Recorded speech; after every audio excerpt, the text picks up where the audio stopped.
My name is Roger Berkowitz, and I'm the founder and academic director here at the Hannah Arendt Center at Bard College. Could someone just give me a thumbs up? Make sure you can hear me. Thank you. Excellent. We are discussing today Hannah Arendt's essay, The Conquest of Space and the Stature of Man. It's actually one of my favorite essays of Hannah Arendt. Some of you know, and maybe some of you were at our conference in 2010 called Human Being in an Inhuman Age, in which we had Ray Kurzweil and Sherry Turkle and some of the real fascinating theorists around this question of what technology does to man coming to speak and relating it, I think, in important ways to Hannah Arendt's work. My background itself actually was not in Hannah Arendt. I didn't start reading and teaching Hannah Arendt seriously until around 2009, 2010. Before that, it was in the history of science and about how science changes the world and our ideas of justice and truth. And so when I started reading Arendt quite seriously, these were some of the ideas that really struck me.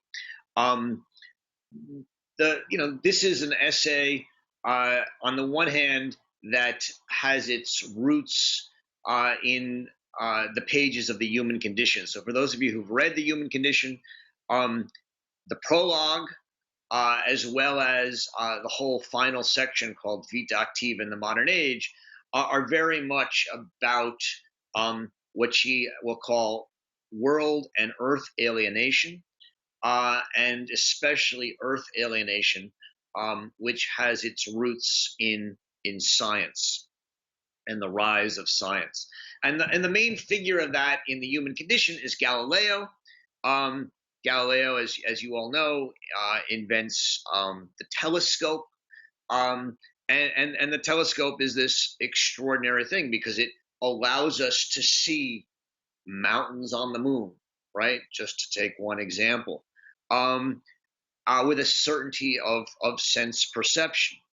And so on the one hand, our typical view of science in this sense is that, it makes us trust and care about sense perception more.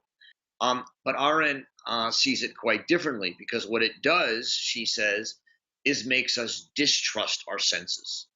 Insofar as our senses don't see that there are mountains on the moon. Our senses don't see that the sun stays still and the earth revolves it. It sees the opposite. And so what science does in the end is it makes us deeply question our common sense and our ability to have a common sense view of the world in which we can trust our senses. And this is really the beginning of what she calls, in this essay, but also elsewhere, sort of the rape on common sense and the rape on our senses. Very obviously evocative and provocative formulation that science and scientists threaten our world with. And that is why she says it's the glory of modern science that it has been able to emancipate itself completely from the anthropocentric humanist concern. Now that's glory, right? And yet it's also the danger and the despair, because it creates a completely non-human, non-humanist worldview, non-common sense worldview, that will begin to counter and resist the scientific worldview. And insofar as science replaces the sort of common sense objective worldview with what Arendt here calls a subjective worldview, which is, of course, not the way we think of science. We think of science as objective. But what she's saying is, insofar as science undermines our sort of understanding of sense perception of the objects that stand against us in the world, we begin to see the world ever more subjectively, It treats objects um, as things which, insofar as they stand against a subject and the subject can know them, it treats objects as things which are disposable, usable, and in a sense changeable by man. Um, and thus it treats us, it allows us to see the world as humanly made, right? And this is where the conquest of space and the stature of man really picks up. Because if that's the case, on the one hand, this radically augments the status of man, insofar as we can recreate and remake the world. But it also radically diminishes the stature of man, insofar as we can also radically remake ourselves. And we can start to study ourselves, insofar as we are objects in the world. And we can, in a sense, become not subjects, but objects. And that is especially the case when we begin to see ourselves from what she calls this Archimedean point, this universal point of science. Insofar as we, as humans, are subject to laws, social science laws, and this is really the root of her distaste for social science. Insofar as we try and make us law-bound, rule-bound, norm-bound beings, we evacuate this idea of ourselves as free, as people who can act freely and spontaneously. And then, insofar as even further than that, we take the full scientific view and see ourselves not as special human creatures, but as simply evolved creatures who came from apes, who came from amoebas, who came from the Big Bang. And we abandon the anthropocentric view. We may even say that humans are not special. We may say that humans are not needed, and that the world could and would survive better, even without humans, which of course is the opinion of many environmentalists. And so Arendt takes this view that science in the end has to, or at least logically will, diminish the stature of man, make him simply another entity among others that can be studied, changed, altered, and even eliminated in the interests of progress, which humans may in the end hinder as opposed to further. So this is, now, this may not happen. And part of the intent of writing a book like The Human Condition and an essay like The Conquest of Man is to make us aware of this threat of science, not to make us Luddites, not to sort of say, don't do science, but to remind us and make us think that when we're doing science, that threat of the end of man and the diminishment of man is always there. And we should, in some sense, do science with that in the back of our heads. And if we do, I think her hope is that we won't uncritically adopt this anti-humanist approach to science. All right, that's a basic introduction. I hope some of you had a chance to listen to the longer video introduction that was put up this week. I know some people thought it was too quiet. We put a new version up that I think is louder, according to Dan. So I hope you have a chance to listen to it. Let me move on to some of the questions, unless there's anything immediate that people want to interject.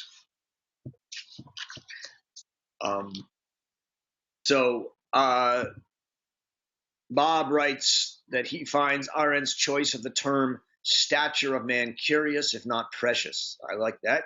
My own concerns about scientific and technological advances are displacement of jobs by robots, resulting in more chronically unemployed. So let me, Arendt speaks about that as well in the prologue to The Human Condition and in other places in The Human Condition as well. Her worry is not economic. so much as it is that we have, in her mind, become a laboring society. And what that means for her is that when you go to a party and you say to someone, you know, hi, my name is Roger, and then you say, what do you do? Right? I mean, maybe you don't, but that's how many people do. And that's just an indication for her that who we are has become a function of what we do as a job, as a laborer. Not It's not what do you believe or what books have you read or what is your religion. It's what do you do. Now, of course, we can resist that. And having read Arendt for many years, I really make an effort when I meet someone to say, what are the books, as my first question, what books have you read recently? But that, of course, embarrasses a lot of people who haven't read books in a couple of years. But I don't mean to do that. I'm trying to avoid treating people as simply a laboring society. But what she says is that in a laboring society, when our self-worth is so caught up in what we do, the threat of robots taking over the jobs is not simply economic. It's also existential insofar as um, what will become a sense of our meaning and self-worth when we no longer have jobs. I mean, even if we were to create a world in which the machines did all the work and there was enough bounty to give all of us food and housing, and we didn't have to work, that doesn't solve the problem for her. The question is what makes us meaningful, and where do we find that meaning in our world? And so that's a big part of her critique and her worry about the rise of labor and robots. Bob adds as well that he's worried about big data um, to box us in. It's already happened politically, right? As people choose the news media that confirms their preconceptions. Uh, I think that's right. And I think, again, these would be concerns she has. Um, Her concerns would again go to the question now of, well, if we box ourselves in and, as Bob says, and simply uh, read the news we want. And by the way, we can imagine this going much further than what we have now. Um, I remember during the conference in 2010, one of the things that we talked a lot about was neural implants, right? I mean, it's entirely possible that not only will you have glasses or some wearables that will provide news feeds from your preferred feed, but you could have neural implants in a sense, and let's say you have the Facebook branded neural implants and I have the Google branded neural implants and someone else has the Walmart branded neural implants, such that the very way we see reality, right? When we see a tree or we see a book, the way those neural implants present that object to us will be different based on which brand of neural implants we have. So when people say, you're reading the news from one source to the other and we're getting different news, that's a problem. But what happens when our eyes include background information and other things that change the way we see the book, and there are different versions of it? Well, the loss of a common world becomes even more intense. And so these are things that we have to worry about. C, self-replicating programs which escape human control, and the capture of data and media by criminal and terrorist elements. I mean, these are all problems. Won't mind, and here he's talking about her discussion of mind versus brain, forever remain outside of automatic processes. That's, I think, an important question to ask. will mind remain outside of these automatic processes? I'd like to know why you think it will. It's not entirely clear. Uh, if it somewhat depends on how we begin, how we think about the relation between brain and mind. But there's two sides of this. One is computers learning to think, which is one side of what people are trying to do. And the other is, again, neural implants in which we begin to augment our thinking through mechanical and computer processes. And then there's the question of attempting to rewire our neural and brain pathways. How confident we can be that there will always be this thing called mind is something I think is an open question. Given recent technology developments, what is to be done? Well, yeah, that's the question. Arendt never offers us policy solutions. That's not her approach. Her view is that we learn to think these questions, and as long as we're thinking them, the hope is that we will be able, in some sense, to keep thinking, and thus keep this idea of mind alive. And that is the overarching approach of her work. Who has written the epilogue to the Conquest of Space? You mean like who's writing about it since Arendt? Is that the question? I think that's what Bob's asking. Like, is someone writing about it today? It depends from what side you're on. But certainly many people are concerned with this question. I've written a fair bit about it. Ray Kurzweil, techno-futurist, some of you know, certainly has written about it from, I think, a not a very Arendtian viewpoint. But he raises many of the questions Arendt is raising and is interested in. And for Kurzweil,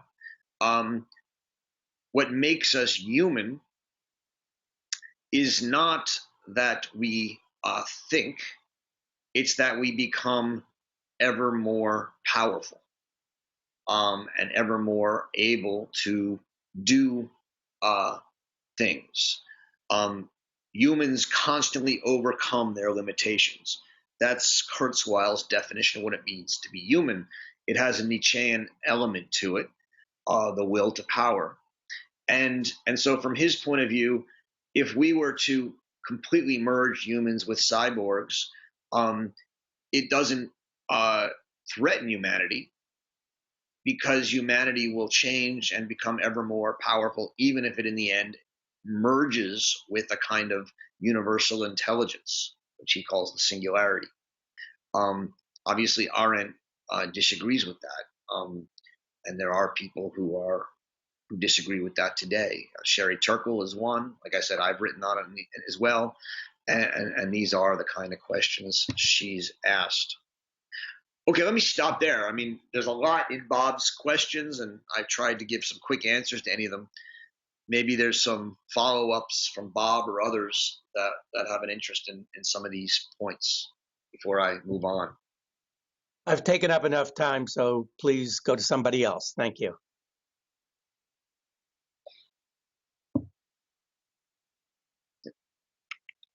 Does anyone else want to jump in, or should I go on? All right. Roger. Yeah. Hi, this is Howard.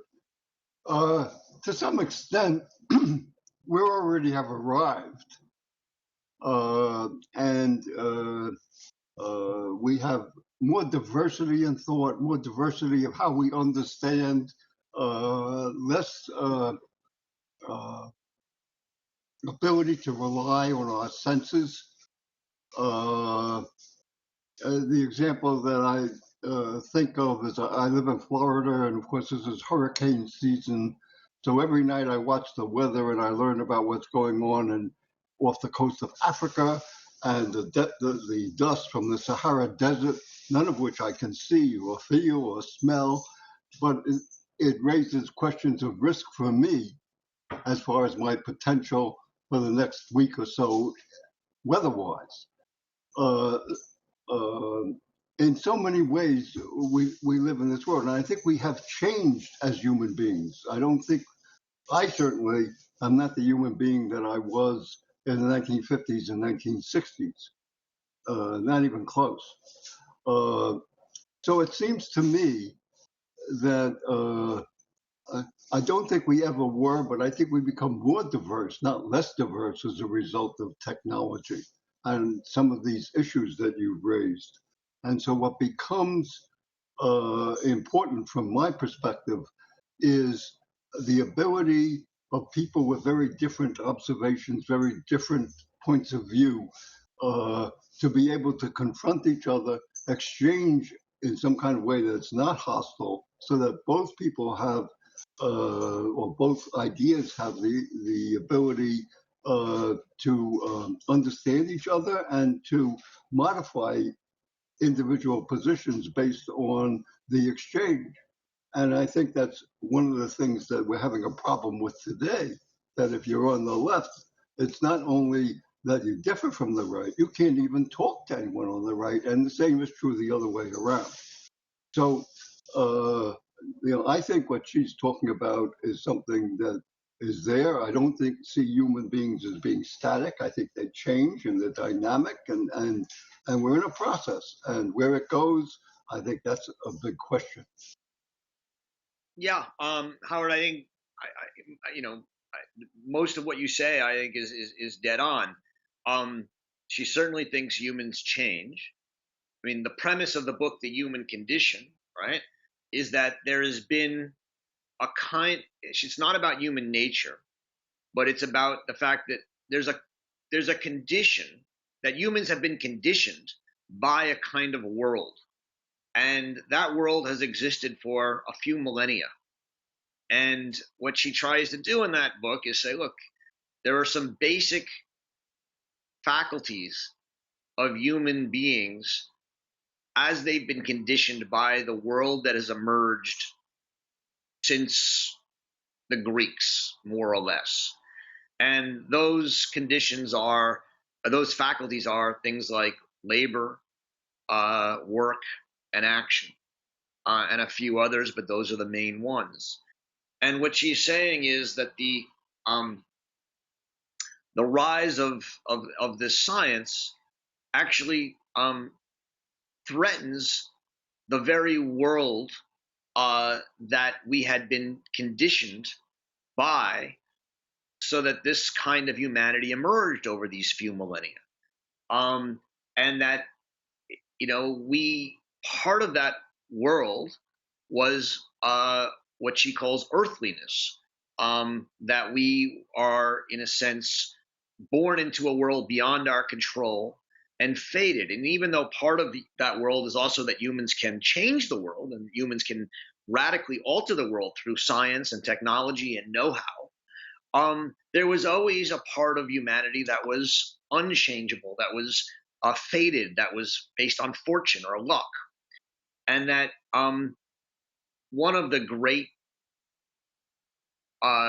transformations that really only she thinks has begun to become a possibility in the 20th century, and yet not yet realized, but is now a possibility, is the possibility of getting rid of that earthliness, fully creating a world in which there is no chance and no fortune. Now, that's much harder said than done, and it may be that it never happens. But the possibility of genetic manipulation, I'm sure some of you saw today that for the first time, a lab in the United States altered human genomes. It's been done in other countries, but it had never been done in the United States before today for legal reasons, and for the first time they did it. you know, it is entirely conceivable that in the next decade or two, you know, we have designer babies, designer human beings, and you know, the idea of birth, right, which is that which we don't control, suddenly changes. Now, will there be other things that we can't control? Certainly. We will run up against unexpected limitations at all these moments. Um, but you know, the sort of, in a sense, that image at the end of this essay, which is also at the end of The Human Condition, um, which she views with horror, is of course the image that many people view with great hope, right? Which is that we could be actually born into a fully artificial environment, in which everything we see and touch, including ourselves and our brains, were humanly made, is the dream of utopians, right? It's the dream of techno utopians. That's what they want, because it allows us to live the sort of perfect life that we dream for ourselves. Um, and and so I on the one hand, you're right that right now there's a certain way. You said that there's more plurality now than before. We have to remember that for her, plurality doesn't just mean difference. It means uniqueness and difference amidst an underlying sameness. And I think the danger that we're seeing, that you've alluded to, is that the the sameness, the common world, is actually what's being threatened. And without that commonality, differences are not what she calls plurality. They become, you know, uh, they don't even have. You can't have difference without sameness, also, and that's an important change for her. So yeah, I think you're right. Humans are changing, uh, and they may change. She's pointing out uh, some of the potential pitfalls and dangers of these kind of changes. Not to say that we should stop changing, but to say that we should think very deeply about how we're going to go about this. To come back to Bob's question of what is to be done, that's an excellent question, and I don't have an answer. You know, I've I've tried to think about this in different um, things I've written or spoken about, and it comes down to, at what point are we going to create legal, moral, ethical limits on what part of our society can be created? I mean, there's the, for better or worse, the main opponents of this kind of genetic manipulation right now are religious, and it's been situated as a religious versus scientific debate. I'm not sure that's right. I'm not sure that's where the line should be drawn. Do you have to be religious to believe that there are certain parts of the human world that we should leave untouched? Okay. Um, can we, as thinking human beings, come to some kind of agreement on leaving some parts of the human world untouched? The Kurzweil says no, right? And he makes a very powerful argument. People underestimate Kurzweil and people like him. And he says, look, if the United States limits it, someone in China will do it, and they will get advantages.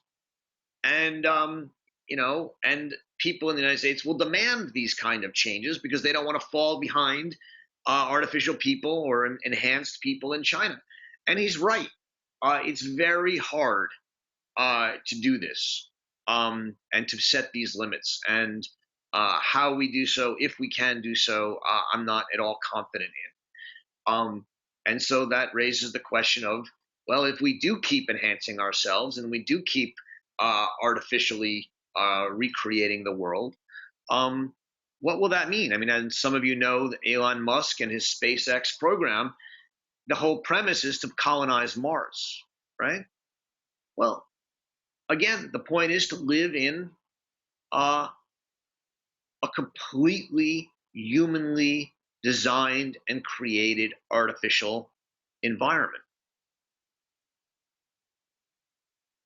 This is not a, people think, oh, this is science fiction fantasy. It's not anymore. I guess that's what Arendt is telling us.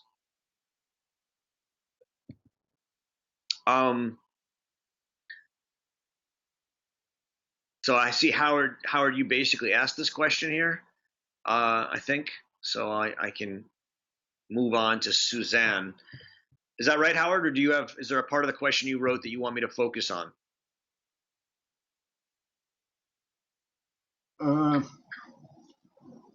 No, I think I'm okay. And Okay. if it comes to mind, I'll come back later. Yeah, you mentioned William Connolly, and he's part of what some people call the new materialists, based in some other work of Deleuze and Guattari.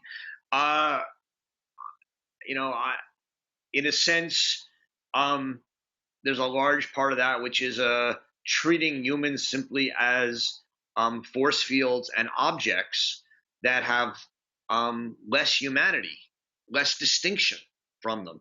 This is part of the what Hannah Arendt would call the loss of stature of man, which is behind a lot of this work. And so she would obviously be very skeptical of it, which doesn't mean that it's not important work. It is. It's I think very representative and indicative of where many people are going, trying to incorporate science into their thinking. Suzanne writes that she overheard in the doctor's office, "I don't want the prescription for my distance vision. I don't need that prescription. I have an extra large television set." Not as powerful as the astronaut metaphor. Yeah, I mean, not as powerful, I think, is right. The astronaut metaphor is really extraordinary. I mean, it means that everything you see and touch is a human creation. I mean, including yourself. I mean, imagine, there's a great, this is a lot of influenced by her readings and thinking about Heidegger. There's no other way to put that. And one of the things that Heidegger talks about in the Technique essay is the difference between a Gegenstand and a Bestand. And I hate to talk this way, so let me quickly get out of it. But traditionally, objects are what in German are called a Gegenstand. They stand against a subject, and they have a kind of objectivity to them. We have that in the English word object too, which comes from the Latin objectum, which means to throw, jectum, against, ob. And so the objects which are thrown against us.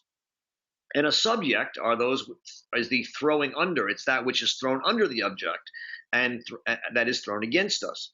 And there's a kind of, therefore, stand or weight that the objects have.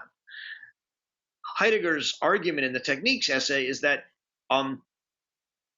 objects lose that standing againstness and become become at the disposal of subjects and humans. And so the example I often use, it's a modification of one of his, is, if you look at the Hudson River today, it's not the same Hudson River that was seen 200 years ago, obviously. But what does that mean? Well, when you came to the Hudson River 200 years ago, it was this thing that you couldn't cross. Or if you were going to cross it, it was going to take a fair bit of work. It was this thing that had power. It was this thing that had its own course, that as much as we might try and put a boat in it or swim in it, it had a force that stood against us. And today that's really no longer the case. I mean, not only can we easily cross the Hudson River, We can pollute it. We could, if we want, redirect it. We could dam it and therefore use it and turn it into energy. And even if we say we want to keep the Hudson River as a river, keep it in its natural state, that is no longer letting the Hudson River be. That's a choice that we make for tourist reasons or nostalgic reasons or others. And so the Hudson River now, when we confront it, is no longer something we confront against ourselves, but is simply something that we control, no matter whether we decide to change it or keep it. It's now something that is at bay for us.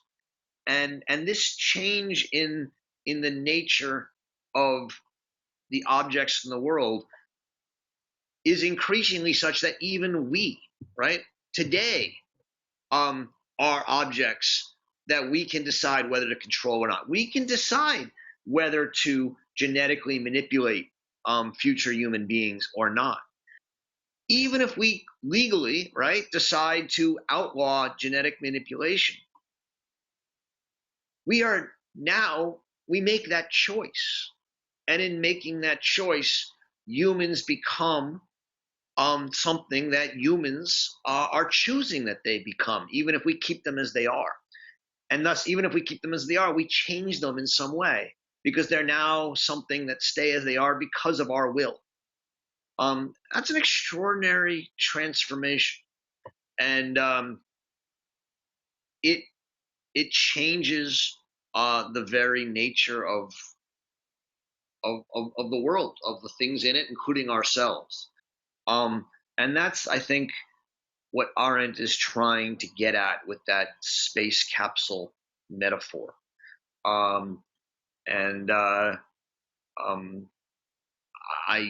I'd love to talk more about it if other people have things to say. I get it. Oh, I now see that there's a reception problem. Are people having trouble with the reception? Can you hear me? No. You don't? I can hear you. This is Kim. That's old. That's old. Yeah, old comment. You're good now. All right, it's good now.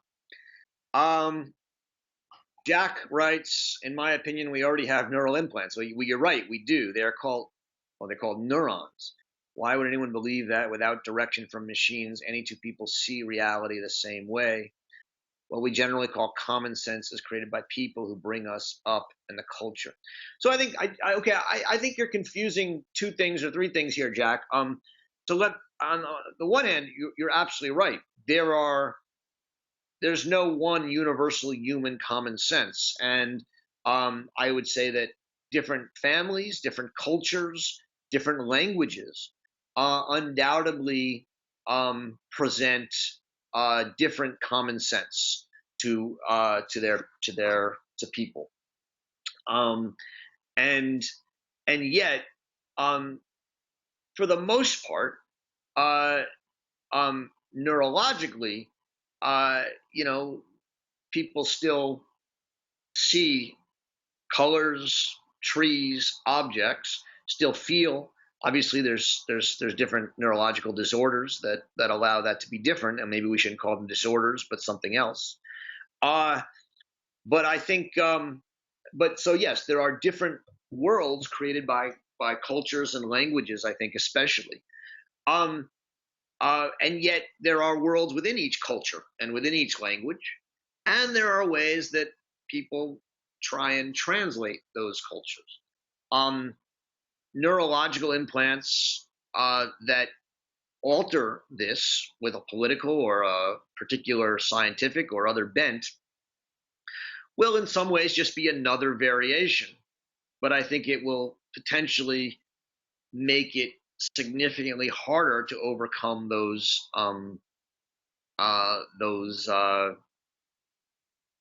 to bridge those differences if people are truly experiencing the world in fundamentally different ways. I mean, one could imagine someone with neurological implants that in a sense allows them to experience the world through code as opposed through one of the traditional languages. Someone else could experience the world through Esperanto or something like that, through automatic translations into Esperanto.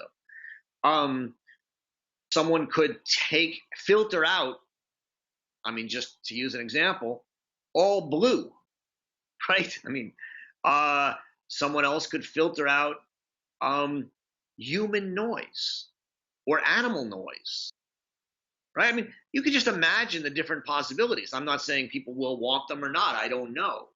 But these will become possibilities.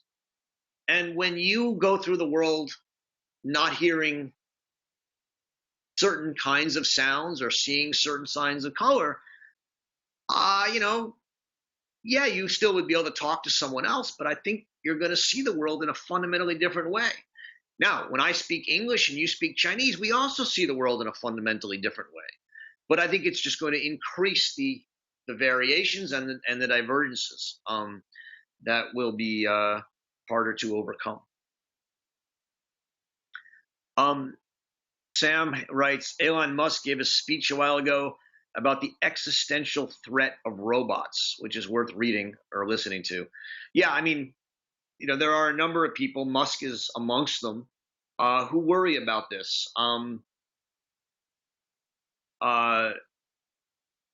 The former, or the president of Sun Microsystems, I'm blanking on his name,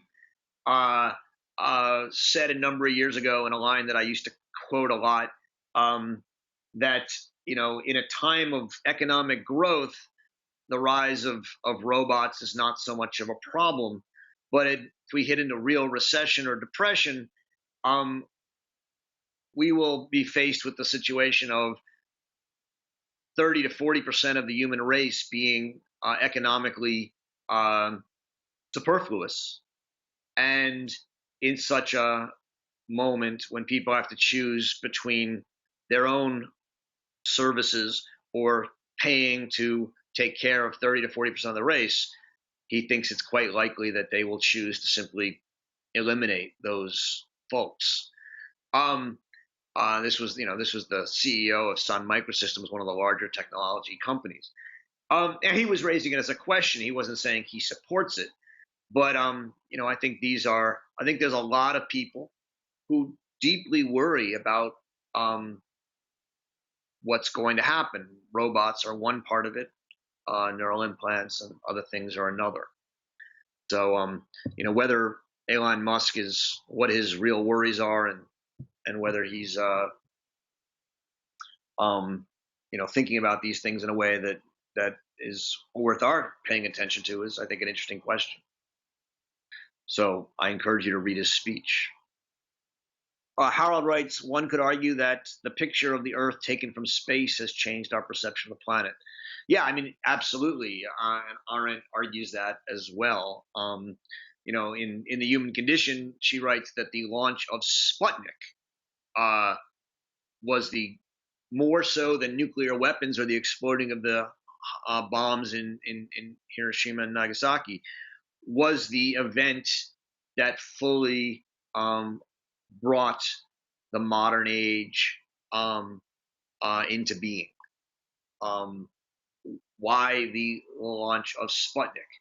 Because more so than nuclear war, which threatens to destroy the Earth or all the people on the Earth, the launch of Sputnik presages our ability to lose the Earth, to separate ourselves from the Earth, to live in spaceships, to colonize Mars, and thus to really abandon our earthliness in the sense of our ability to live, our human fatedness, to live according to a kind of fate or a lack of or spontaneity.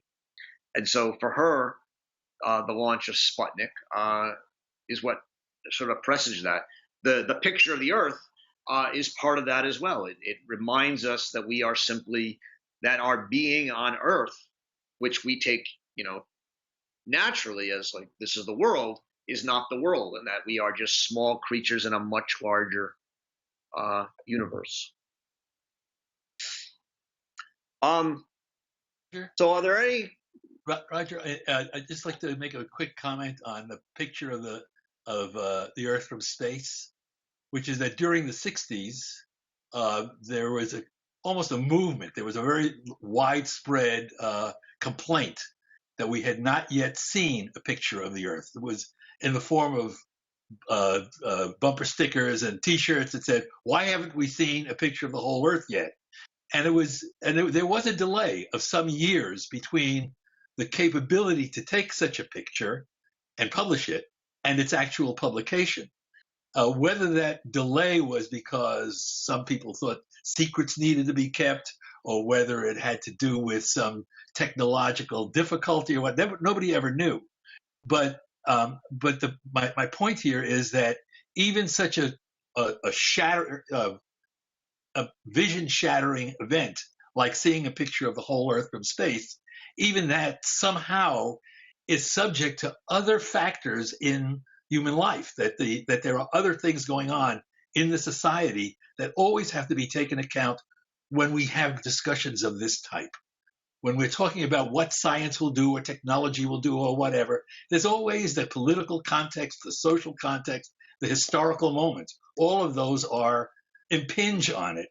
And so making any kind of prediction, I think, becomes increasingly difficult. Yeah.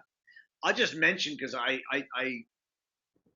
Arendt in The Human Condition recommends that we all should read more science fiction, right, and take it seriously. And I've always been a science fiction reader. I think it's the science fiction writers are the people now who offer the thought experiments on where we're going and what we'll become. So I just finished a book, a new science fiction book that just came out a couple months ago, called Dodo, D-O-D-O, which is by Neil Stephenson and Nicole Gallen. They co-wrote it. And the premise of the book is that magic, which was an essential part of the human society for millennia, disappeared in the 1850s, and witches have lost their powers.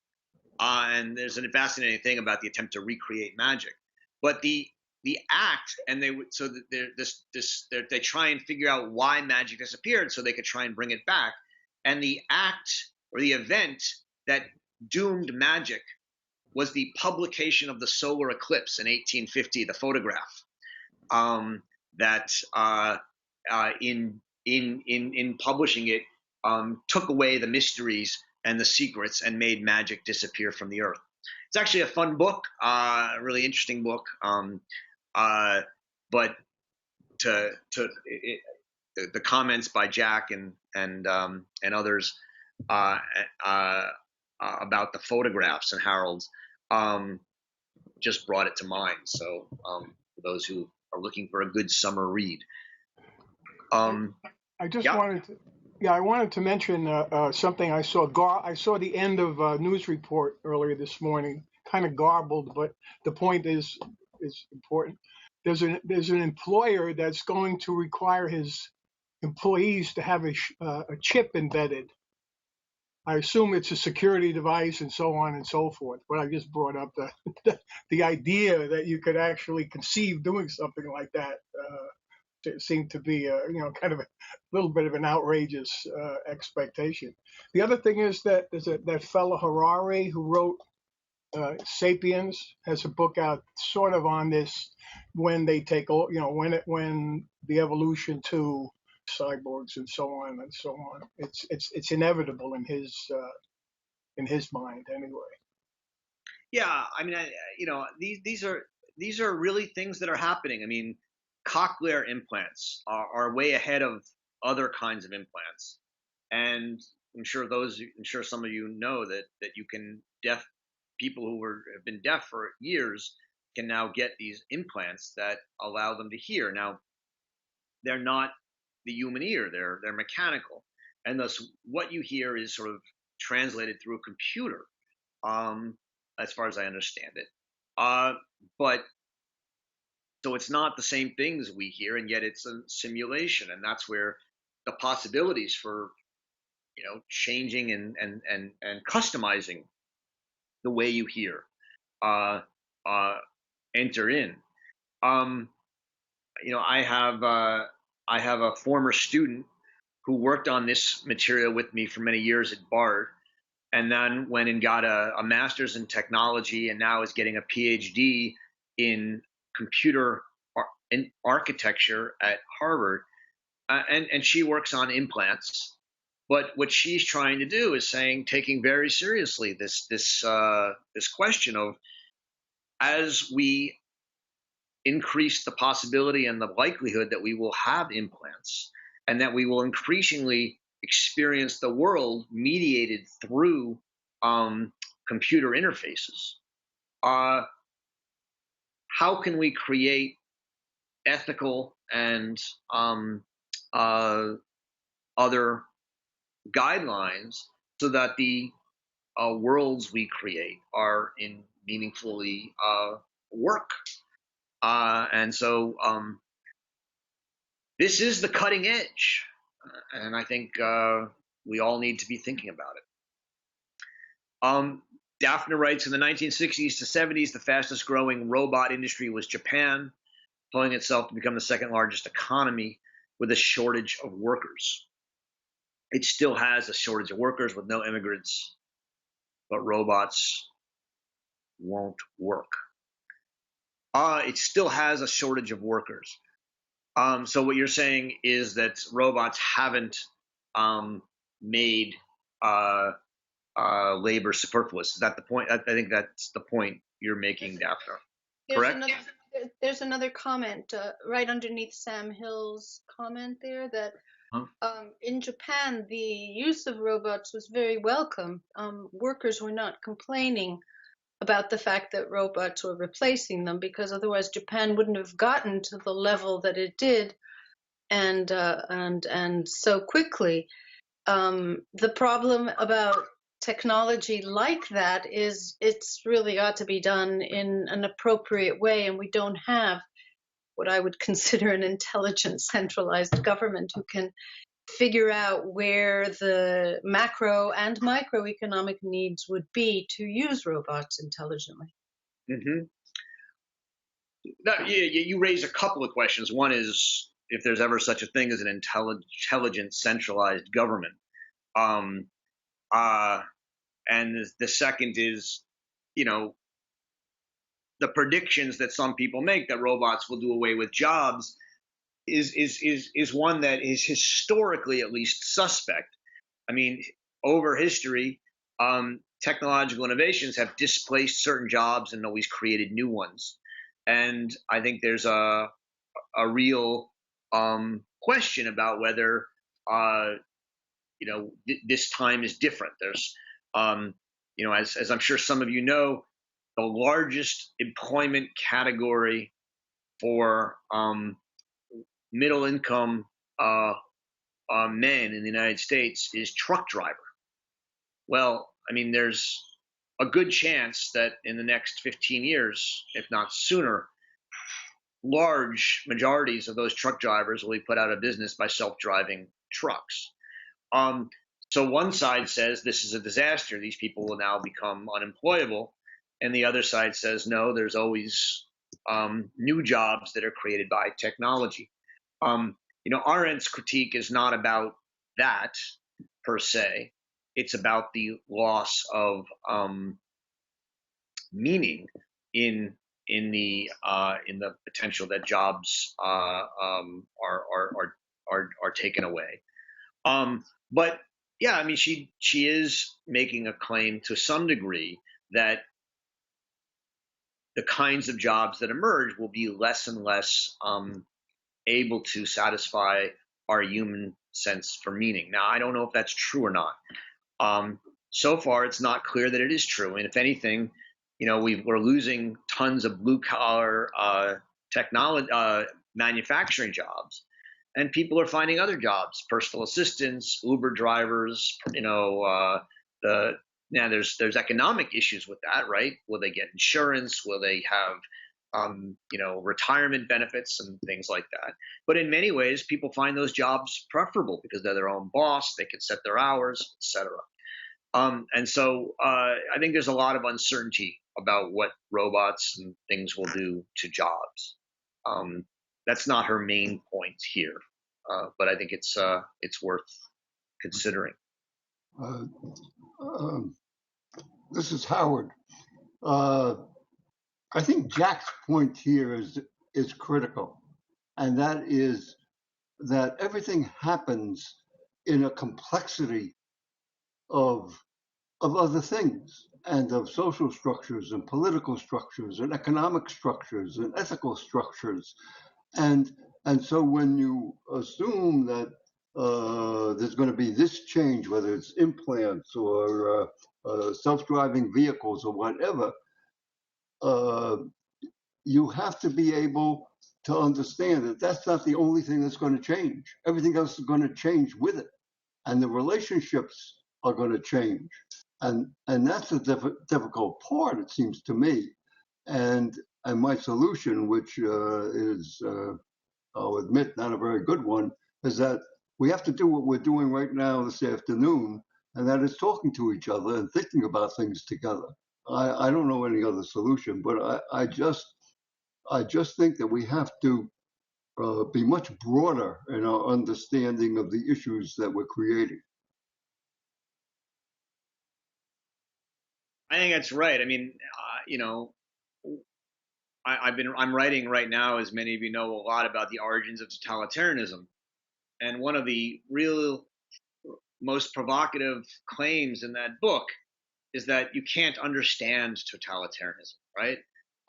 It's radically new, and to try and understand it is to reduce it to something that we can understand in the past, analogize it to tyranny or fascism, and you have to sort of accept it as sort of ununderstandable in a certain sense. And yet, what then you have to do is to understand that what understanding is an infinite process of activity in which there are presumptions and pre-thoughts and pre-understandings, and that the activity of trying to understand it in itself will allow people potentially to resist totalitarianism, and because they will come to see the way things that would be appealing, even though they're appealing, can lead to totalitarianism and will make them suspicious of it. And so it's the thinking and understanding and talking and writing about it that in a way can lead people to be able to resist it. And I think the same is the case with technology and the human condition. It's not that there's one technology we have to say no to, and it's not that there's if we understand the problem, we can fix it. It's that if we're aware of the dangers that technology and science pose, we can, to some degree, as we embrace new technologies and pursue science, do so with those dangers in our mind, such that we prevent those dangers or resist those dangers from taking over. I think she makes an important distinction we haven't mentioned during the conversation between scientists and engineers. She calls them plumbers in the texts. She has an incredible way to just twist the knife into people. Plumbers, right? The entire world of engineers or technicians. And what she says is, scientists don't pursue this universalist, anti-humanist crusade because they want to change the world and potentially destroy it. They do it because they're interested. But the plumbers then take what the scientists discover and try and change the world and make it different. And from her point of view, scientists need to be more aware of how plumbers use what they invent, and we need to somehow get plumbers, the engineers, thinking about these questions. And that's a big part of her essay. Sam writes, Kuhn wrote The Structures of Scientific Revolutions in 1962, which radically influenced philosophy and political science. Arendt publishes this essay in 63, right? The Human Condition, published in 58. Can you talk about the context of the time? Yeah, that's a great question. To me, the context of the time, I mean, there's a number of things Arendt is, of course, obsessed with in this time. The first is totalitarianism, but the second, in the early 60s, is civil disobedience and the increasing justifications of violence on the left. One of the really fascinating insights of her essay on violence, and Sam, you may be able to remind me when On Violence was written, but it's probably a couple of years after this, but not that long after this. But one of the real insights of On Violence is that 1970 is that she says that the reason there was such dissatisfaction amongst the students and other groups, and thus they became concerned that political action, wouldn't have an effect, and thus they were willing to turn to violence, was because of the rise of technology and the feeling that there was nothing they could do to escape these technological processes, whether it was nuclear war. I mean, she pins it to nuclear war in that essay, but also to sort of the idea that these processes had become so embedded in the world that human action, unless it was violent and extraordinary in some sense, couldn't resist the technological sort of fate of humanity. I mean, one of the things that I find most offensive about Ray Kurzweil's work, and again, I'm a big admirer of Ray Kurzweil. I mean this in the sense that I find it really offensive in that it makes me think, is his techno-determinism, right? His sense that technology advances at an exponential rate and that it can't be stopped. And I think that sense that it can't be stopped is a big part of our world. And Arendt, in the essay on violence, is saying that a lot of the activism of the 60s and the turn to violence was a feeling of human futility at this technological world.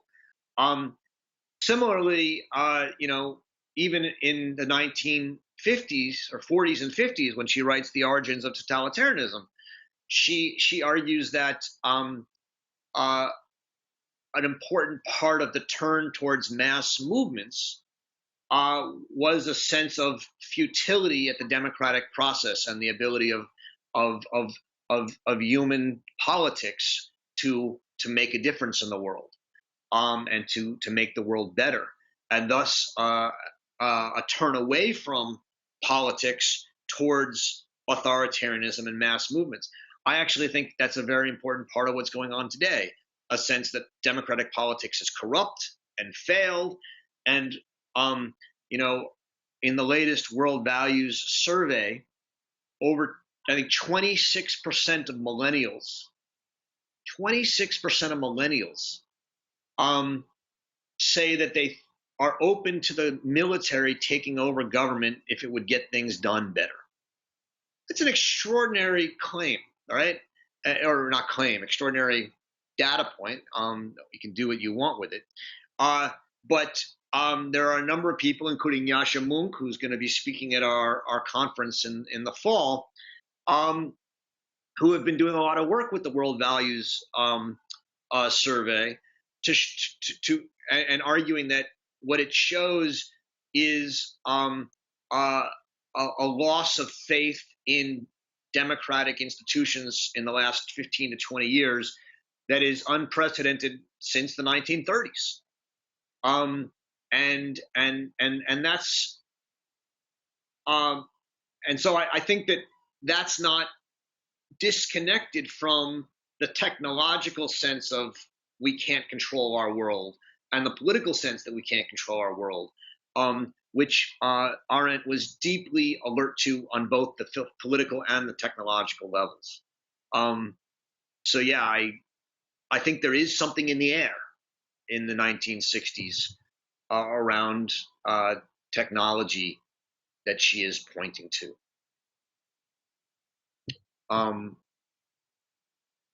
But let me say, it didn't just start in the 1960s. I mean, Heidegger in the 1930s writes The Question Concerning Technique, which is, again, the 1930s was another period of this sense of technological fatalism. And it was not disconnected from the political fatalism, which led to the rise of mass movements in that era. So I think they're both wound up with each other. Can you just maybe say a little bit more about how the technology in that sense is bound to international relations and globalism, which is also, I think, at the fore of a lot we're thinking about today? I'm not sure if I can or not. Do you want to say why you asked that question? Well, I think, I mean, that was such a great response, and it tied together the way the question of democracy and our democratic institutions and government with this question of technological development, which is often, I think, in conversation appropriated to the private or the economic sphere. It's about industry. It's about people like Elon Musk and SpaceX. And we don't oftentimes visibly see the connection between government programs. Okay, I think I get it now. Let me so I can offer a response, which is that again, this is in the essay on violence, which increasingly is one of my absolute favorite essays of Hannah Arendt. And I think it probably does as much to explicate the mass movements today as any of her other essays. But one of the targets that she takes on violence are global bureaucracies, the UN, the World Trade Organization, even corporate, multinational, globalized companies and corporate bureaucracies. And what she's saying there is that as these non-democratic bureaucracies, today we could add the European Union, and what's it called, NAFTA, and the world and the other trade agreements, as they become more powerful, people feel increasingly disenfranchised and lost in a certain sense politically. And so, to the extent that a lot of these global bureaucratic institutions are justified and empowered through technological and scientific arguments, economics, trade, etc.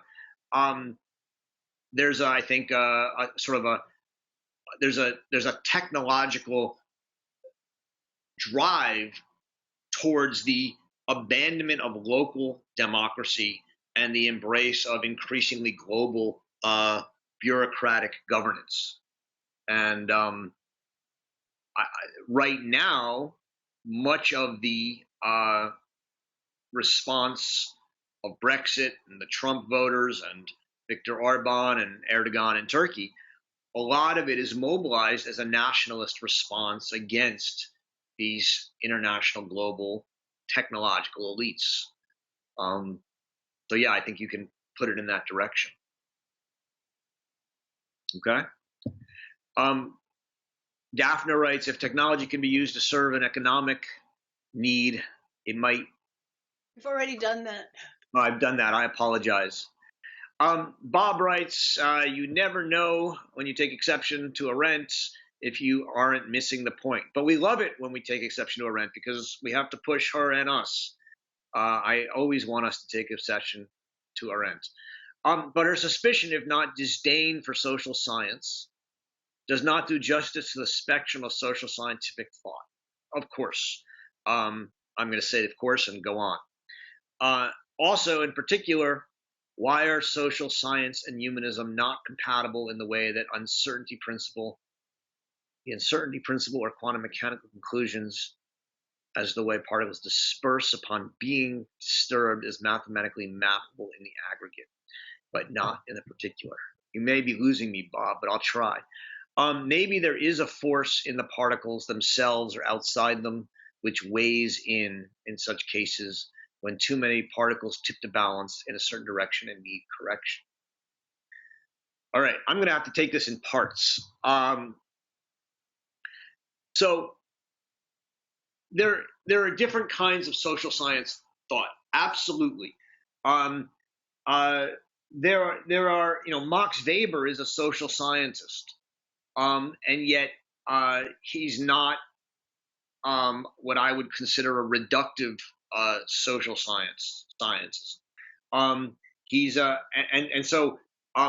certainly, and Montesquieu is considered by many people to be the first social scientist, and Montesquieu is one of Arendt's favorite thinkers.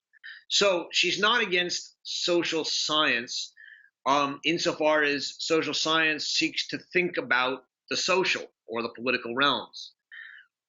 To the extent Arendt worries about social science, it's about the attempt to normalize and find laws of human behavior, and to say that, and so she's really, what really, besides behavioralism, she's really worried about things like statistics and statistical analysis. She worries deeply that in attempting to understand human social behavior through statistics, we will create norms and exceptions and abnormalities. And we will, in a sense, make the norms normal and the abnormalities not only abnormal, but irrelevant, because as abnormal, they don't have an impact. And thus we learn to discredit and diminish surprising and new actions, and thus make action increasingly less important and impactful in the world. So, that's one of her worries of social science, but it's a big one.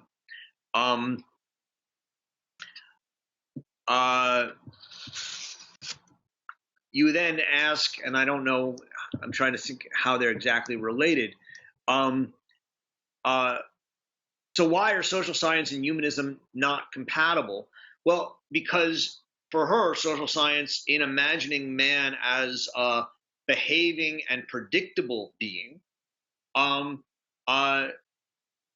denies his freedom. And when freedom emerges, it is either diminished as irrelevant, as abnormality, or if it seems to be getting traction, it is eradicated as a threat to the norm. And so that's the basics of why social science is anti-humanist for her. You say, but there's a way in which the uncertainty principle is compatible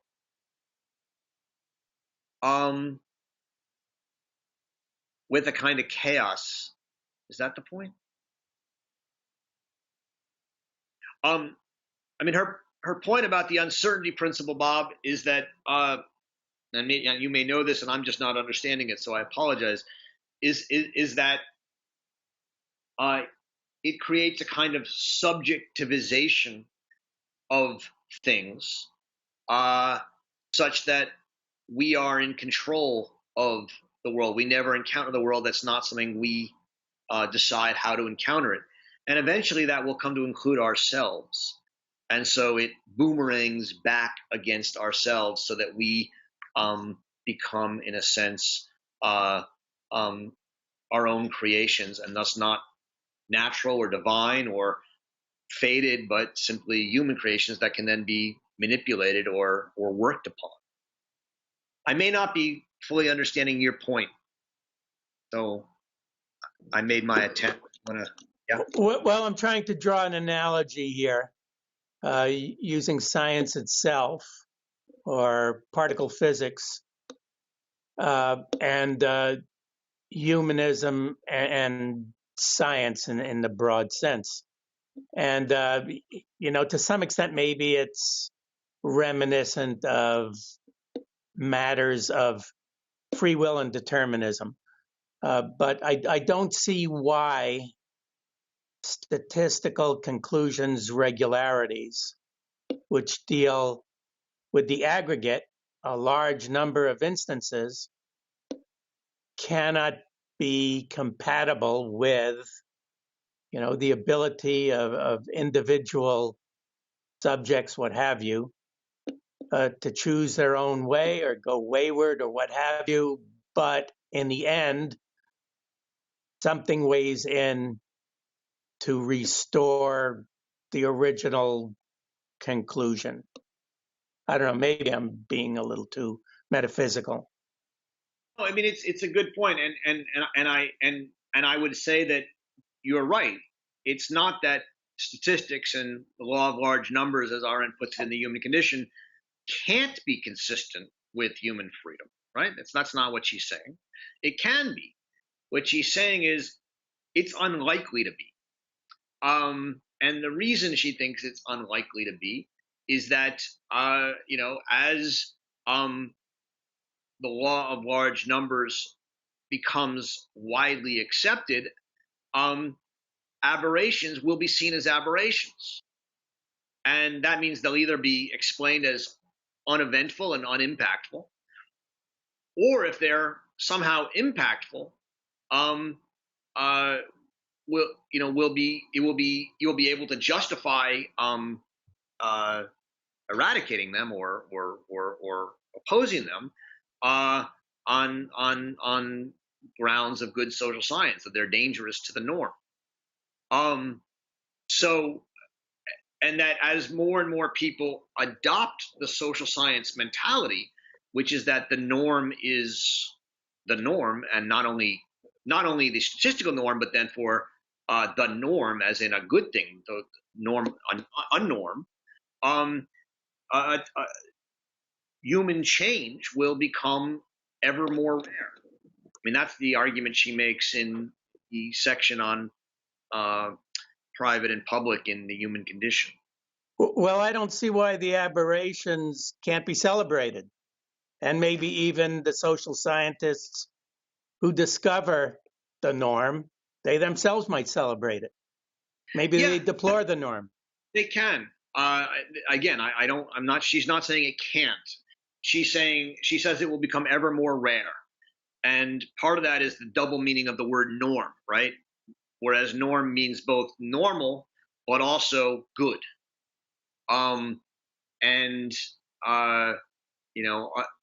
We hear a lot about how Trump is violating the norms of politics today, right? And he certainly is. And there's a double claim there, that there's norms which are statistical norms or normals, but that the norms are good. And of course, that's a somewhat disingenuous claim for people who make it, because it could be true that he's violating the norms, but it's not clear that the norms, you have to make an argument about the norms. Now, I'm not saying he's doing it in a good way, and I'm not saying they're bad norms. I'm just saying that for Arendt, the acceptance of norms as a good part of society, which she considers to be part and parcel of the rise of a statistical society, makes it more difficult and more rare that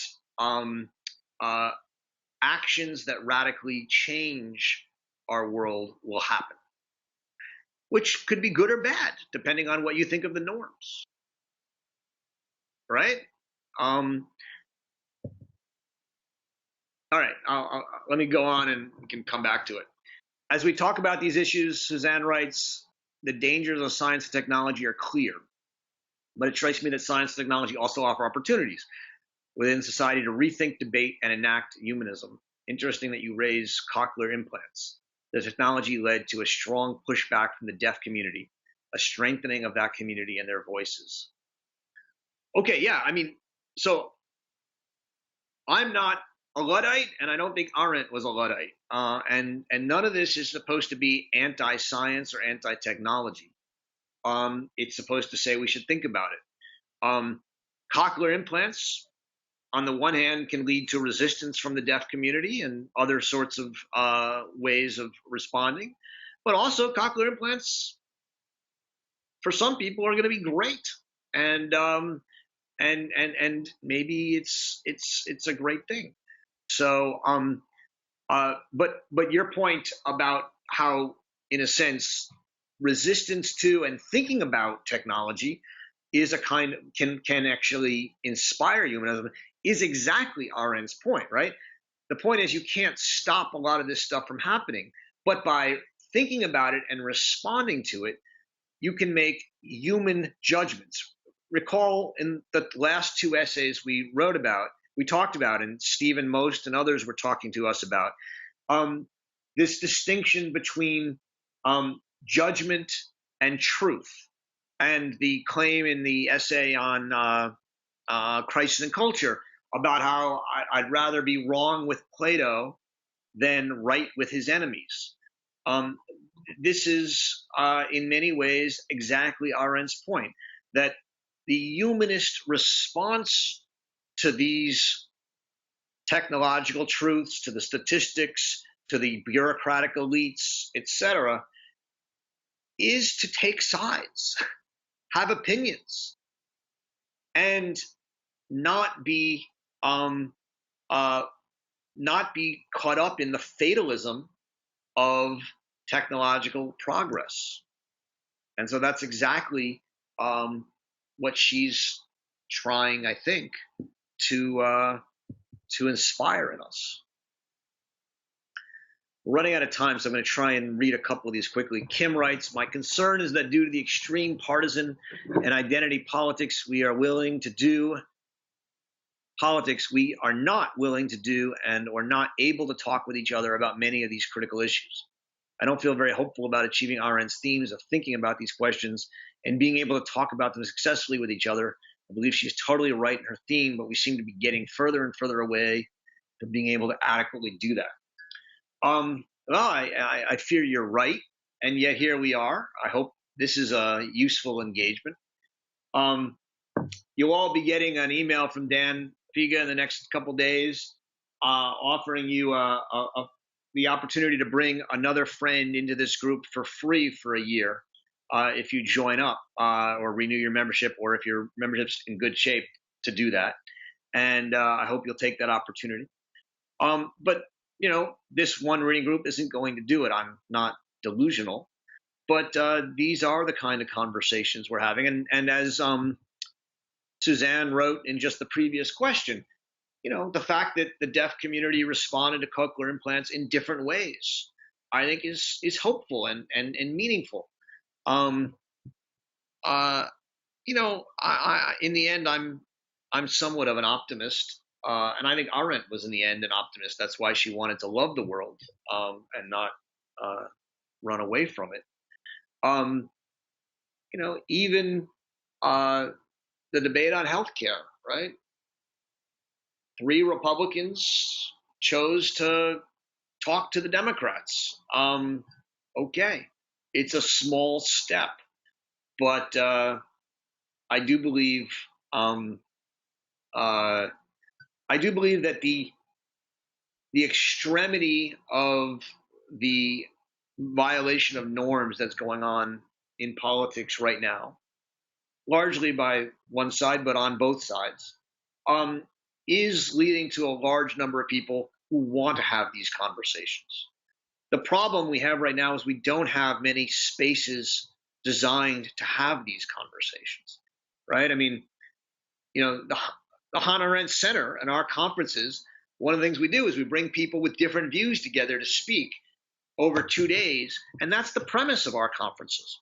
Most academic conferences, most conferences don't do that. They don't. They're considered political. They have a viewpoint, and we're really trying to create a space. And I hope we're not the only ones. I'm sure there are other groups that do this as well, and that's where my hope would lie, Kim. So let's keep it going.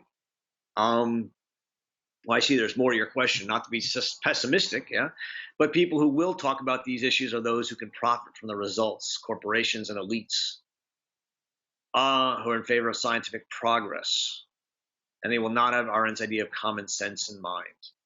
The implants, yeah, but okay, you're right, but we're talking about it, and there are others, and I think, I'm not, there are government commissions designed to talk about these things, some of whom are led by really smart, thoughtful, ethical people who are deeply disturbed by what genetic manipulation and cochlear implants and other implants might do. So I think there are people out there ready to have these conversations. I mean, I understand your pessimism, but not everybody has to be involved, but some of us have to. Stephen writes, Hannah Arendt writes about science with reference to physics, mathematics, and astrophysics, but she doesn't take the earth sciences, including ecology, into account. Her world is human-made, but Mel McKibben, since the end of nature, has said that human beings affect the entire natural world. But that does not mean we control it, and our discussion is about increasing human control of the option to do so. Megafires or pandemics are among the phenomena that can disrupt civilization and threaten human life. Do we need a larger definition of the world? Arendt wrote about the prospect for a new geocentrism. Will this require a new understanding of the world in our time? Yeah, I mean, this may be a little controversial, Stephen, but I think, I think Arendt would be, certainly a conservationist, because I believe, but I don't think she's an environmentalist in the sense of certain environmentalism, which is, as you said, believes that man is, in a sense, affects and can destroy the world, and is a problem, or that man is the solution and that he can remake it. I'm not saying she's an anti-environmentalist at all, but I think she would, to the extent that environmentalism becomes an ideology, right? Either of we should control the world to make it what we want it to be, or we should let it be in nature and not control it at all. Both of these would be ideologies that I think she would be deeply suspicious of, which is not to say that there aren't aspects of the importance of caring for the world and for the environment that she would embrace, and I certainly do. But anytime any of these become an ideological first principle, I think it's important to be suspicious of.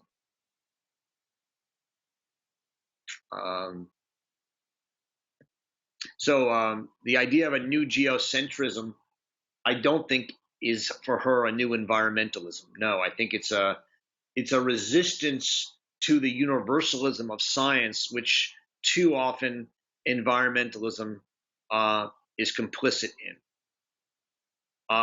Now, to the extent environmentalism is not that and is about caring for the objects of the world and the things of the world, then I think that's perfectly compatible with the new her idea of humanism and geocentrism. Sam writes, responding to Bob, scientific truth is not philosophic truth, according to Arendt, and claims to scientific truths pose a threat to philosophic truth. That's right. Socratic curiosity, unknowingness, and the way to engage one another in dialogue, which is related to freedom and plurality. That's right. Are there any final points that people want to make? I've said a lot. There's a lot of different things we brought up today. I hope it was fruitful. This is one of those essays that gets us into some very scientific, science fiction kind of things, but I like that, and I hope you enjoyed it. Are there any final thoughts or comments? So listen, let me just say, we're going to take a month off because it's August and it's hot. I hope you continue to read some Arendt. We'll come back in September and we're going to read On Revolution, which is, I think, the most important book of Arendt's right now to understand our current time. As I said, Dan Figa is going to be sending you all, our current core members, an invitation to bring a friend into the reading group for free for a year, if you'd like.